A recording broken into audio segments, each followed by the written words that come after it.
Fl-2015 il-kumpanija GoZo Channel għamlet profitt ta' €1,014,025, konferma li ċifri pożittivi dwar l-att ta' passiġġieri u vetturi li qasmu lejn il-Gżira u Ċija sarfu fi dħul sostanzjali. Fil-fatt dawn il-figuri konfermaw il-ħidma tal-kumpanija GoZo Channel sabiex tindirizza s-sitwazzjoni finanzjarja ħażina li tħallit fiha l-kumpanija. Fl-2012 il-kumpanija GoZo Channel spiċċat is-sena b'telf ta' €1,600,000, figura li tnaqset għal €1,300,000 fl-2013 biex is-sena li għaddiet bgħat ta' inizjattivi l-GoZo Channel għamlet qlieħ ta' aktar minn €1,000,000.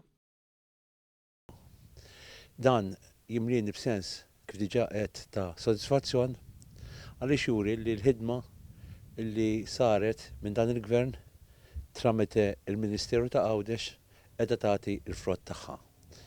U rrid jien minn hawn nirringrazzja iċ-Chairman tal-GoZo Channel, il-ħaddiema kollha bil-crew kulħadd li jaħdem mal-GoZo Channel għall-impenn, dedikazzjoni u s-serjetà li bija issa qiegħda titmexxa din l-kumpanija.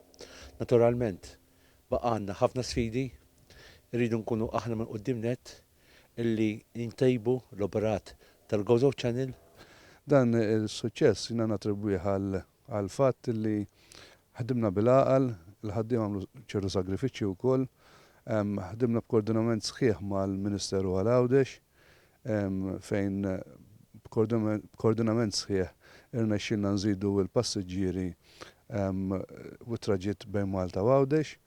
U barra minn hekk minkejja li l-profitti żdiedu aħna ma qadniex lura u żidna il-vjaġġi sena wara l-oħra fejn dis sena fi 2015 żidna il-vjaġġi bel vjaġġ.